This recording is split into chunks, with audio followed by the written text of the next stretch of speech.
히브리서 12장 1절에서 2절까지의 말씀입니다. 저희 2절 말씀이니까요. 저희 한 목소리로 함께 읽겠습니다. 이러므로 우리에게 구름같이 둘러싼 허다한 증인들이 있으니 모든 무거운 것과 얽매이기 쉬운 죄를 벗어버리고 인내로써 우리 앞에 당한 경주를 하며 믿음의 주요 또 온전하게 하시는 이인 예수를 바라보자. 그는 그 앞에 있는 기쁨을 위하여 십자가를 참사 부끄러움을 개의치 아니하시더니 하나님 보좌 우편에 앉으셨느니라. 아멘. 우리 앞에 있는 분들하고 인사 한번 하고 시작할까요? 이 여름 하나님께서 일하셨습니다. 이렇게 인사하겠습니다.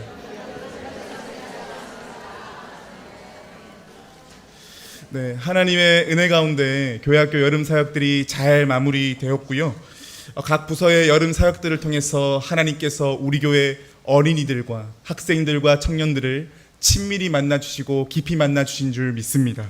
또 그 은혜가 또 계속해서 흘러갈 것을 믿고요. 또 특별히 이 여름 사역을 위해서 수고하고 애쓴 우리 모든 교회학교 선생님들 정말 고생 많으셨습니다. 그 헌신 덕에 정말 좋은 성경학교와 수련회를 보냈다는 생각이 들고요.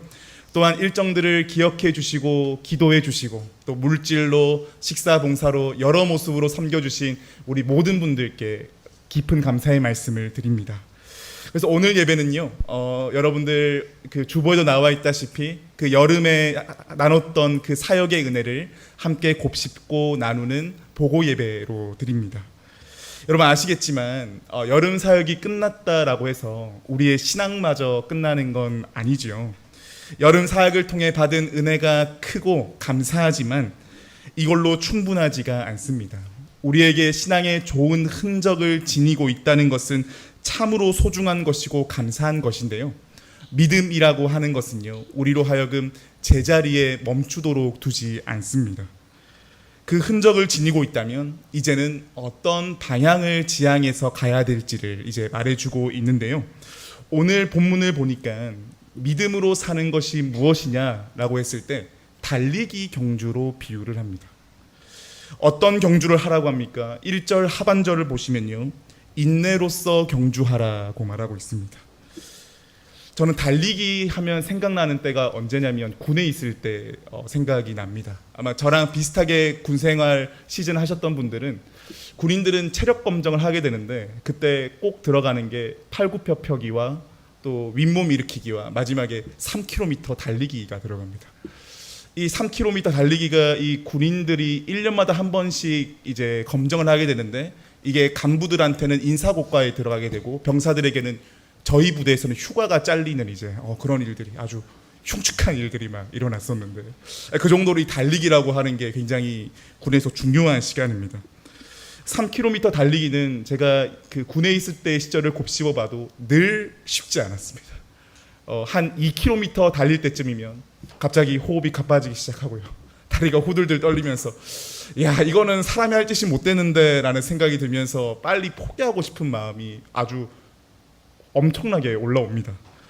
그렇게 포기하게 되면 간부의 인사고과는 이제 망하게 되는 것이고 이제 병사들은 휴가가 잘리는 이제 그 생사의 고비에 이제 넘나드는 건 거지요. 그럴 때면요, 막 숨이 허덕여지고 막 힘들어질 때면 제가 훈련소에 있었을 때 저희 훈련소 교관이 했던 말을 늘 귓가에 쟁쟁하게 들려옵니다. 교관이 이렇게 말하더라고요. 3km의 비법은 아무리 힘들어도 느리게라도 뛰어야 된다는 거예요. 그렇지 않고 걷거나 잠시 쉬게 되면 몸이 퍼져가지고 더 이상 못 뛴다라는 겁니다. 믿음의 경주도 마찬가지인 거지요.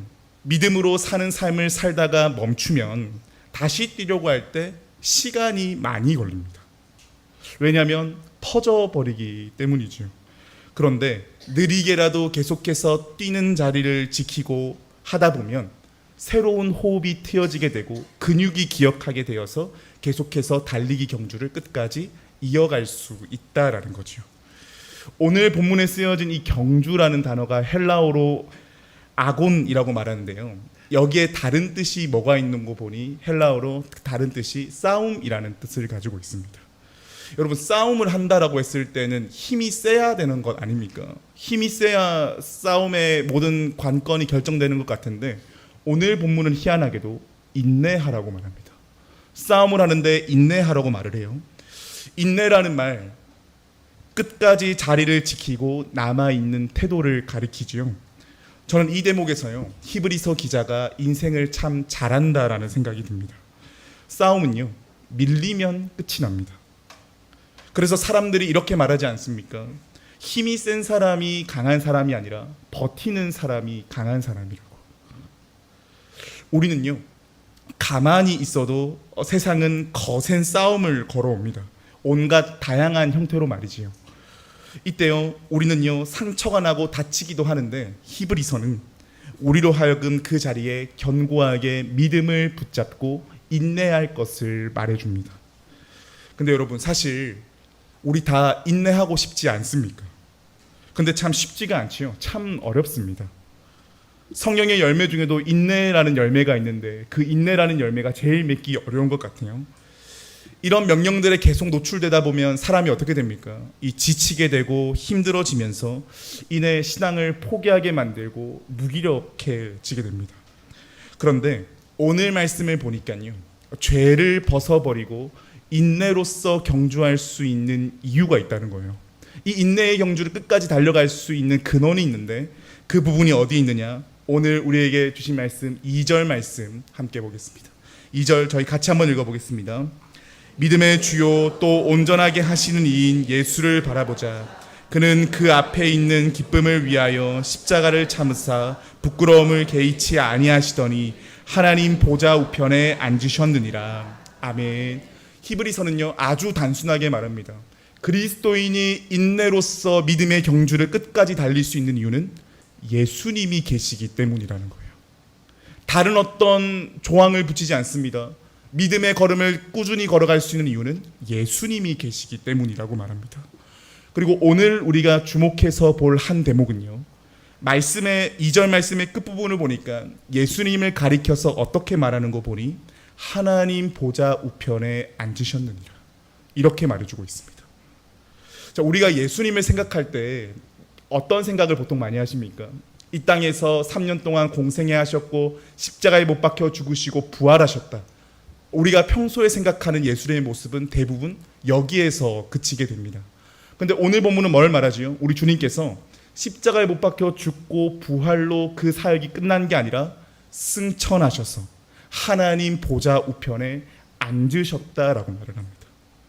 이게 무슨 말일까요? 예수님은요, 이 땅에서만 구원자가 아니라는 건 거죠. 이 땅을 포함해서 천상을 포함하여서 온 세상의 구원자가 되신다고 말씀하십니다. 자, 그렇다면 좀 뜯어볼까요? 하나님 보좌 우편에 앉았다라고 하는 건, 하나님 우편에 앉았다고 하는 건 하나님과 동등됨을 취한다는 말입니다. 즉 예수님이 하나님이시라는 거죠. 단지 이 시대 속에 기적을 베푼 위대한 사람의 순이 아니라 예수님은 하나님이시다는 것을 말해주고 있고요. 보좌에 앉았다. 당시의 보좌는 누가 앉는 자리입니까? 왕이 앉는 자리고 통치자가 앉는 자리입니다.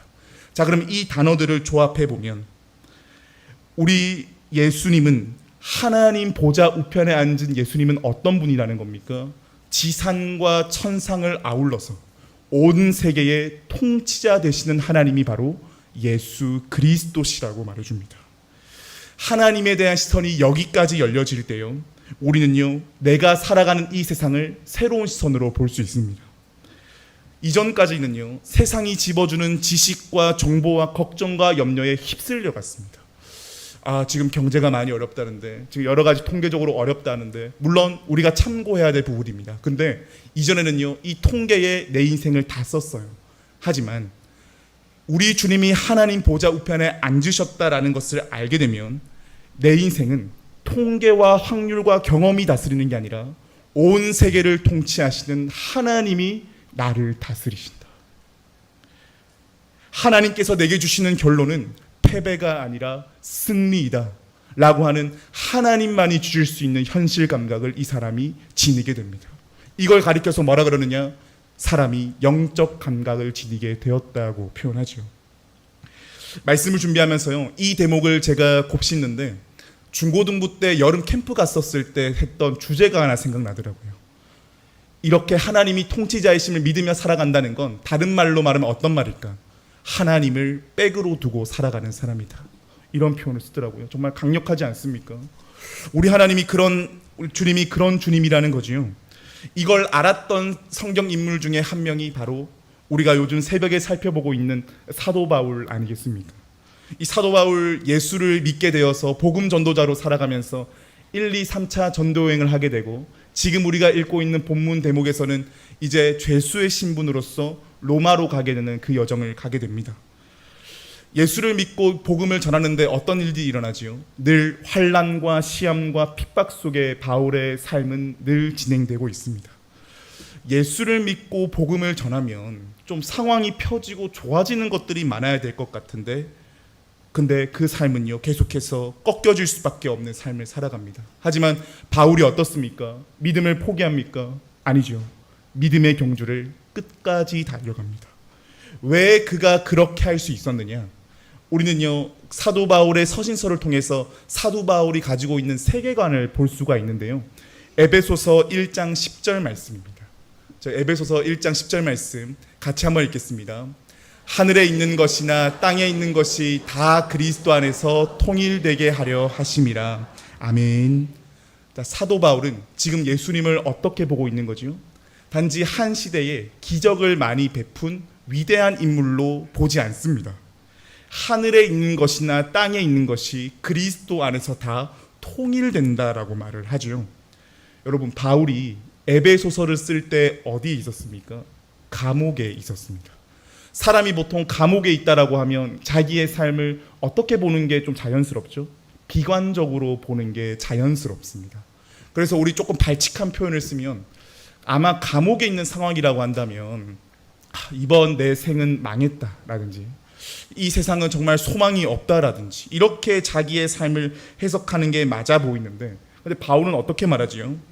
하나님의 완전한 통치로서의 천국과 죄악투성이인 이 땅이 하나가 될 것임을 봅니다. 누구 안에서 본다 그러지요? 그리스도 안에서 이것이 이루어질 것을 본다라는 거죠. 여러분 바울이요 감옥 속에 있는 이 비관적인 상황에서도 이런 선포를 할 수 있었던 이유는 무엇일까요? 오늘 본문의 표현을 빌리면 하나님께서 우리 주님께서 하나님 보좌 우편에 앉으신 예수로 믿었기 때문 아니겠습니까? 하나님을 내 시선에 가두는 게 아니라 하나님 보좌 우편에 앉으셨다라고 하는 이 하나님의 사실이 바울의 사실로 받아들여지게 된 겁니다. 그러니 예수를 진짜 제대로 보고 믿게 되니까요. 자기 삶과 이 세상이 어떻게 보이느냐? 하나님이 다스리는 현장으로 보이는 겁니다.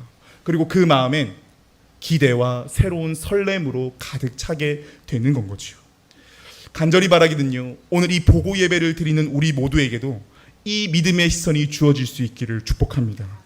우리 주님은요. 이 땅에서만 구원과 기적을 베풀고 끝난 하나님이 아니라 하나님 보좌 우편에 앉아 계신 하나님으로서 지금 또 우리의 삶을 다스리시는 통치자 하나님이심을 믿으시기를 바랍니다. 말씀을 마무리할 텐데요. 오늘 우리 교회 학교는 여름 사역에 대한 감사에 대한 추억을 곱씹는 것으로 끝나는 게 아니라 하나님 앞에서 삶의 방향을 바르게 세우는 이정표가 오늘 이 예배가 될 수 있기를 소망합니다. 인내로서 믿음을 경주한다는 것 참 어려운 일입니다. 믿음으로 살아간다는 것이요 우리의 삶의 마음이 어두워지고 그 어둠이 깊게 깔릴 때가 있는데 그럴 때 오늘 본문은 우리에게 말해줍니다. 눈을 들어서 예수를 바라보라고 말이지요. 어떤 예수를 바라보라 그럽니까? 하나님 보좌 우편에 앉으신 예수를 바라보라고 초대하고 있습니다. 왜입니까? 그 주님은 단순히 나의 경험과 지식에 갇혀있는 하나님이 아니라 온 세계의 통치자 되시는 하나님이기 때문에 내 시선으로는 모든 것이 불가능해 보이고 어려워 보이지만 하나님의 수 안에서는 모든 것이 가능할 수 있다라고 하는 그 눈이 통치자 하나님을 믿게 될 때 새롭게 열려질 줄 믿습니다. 그리고 오늘 본문의 서두를 보면요. 인내의 믿음의 경주를 하는 증인들이 먼저 있다 그래요. 허다한 증인들이 먼저 있다 그럽니다. 히브리서 편지를 받은 독자들도 자기가 살아가는 형편 쉽지 않습니다. 근데 왜 믿음으로 그 삶을 꾸준히 살아갈 수 있느냐? 우리 믿음의 선조들이 이 걸음을 걸었기 때문에 자신도 용기를 얻을 수가 있는 건 거죠. 저는 말씀을 통해 더욱 기대하게 되는 것은요, 하나님께서 믿음의 경주 속에 있는 우리 성도님들을 하나님의 증인들로 세워주실 줄 믿습니다. 그래서 우리 자녀 세대들에게요, 믿음으로 살아가도록 돕는 소망의 통로로 더욱 든든히 세워질 줄 믿습니다. 그래서 우리 교회가 믿음의 바통을 세대를 거듭하여서 이어주어서 하나님이 보시기에 아름다운 교회로, 모든 성도들이 하나님의 살아계심을 증언하는 살아있는 자들로 살기를 축복합니다.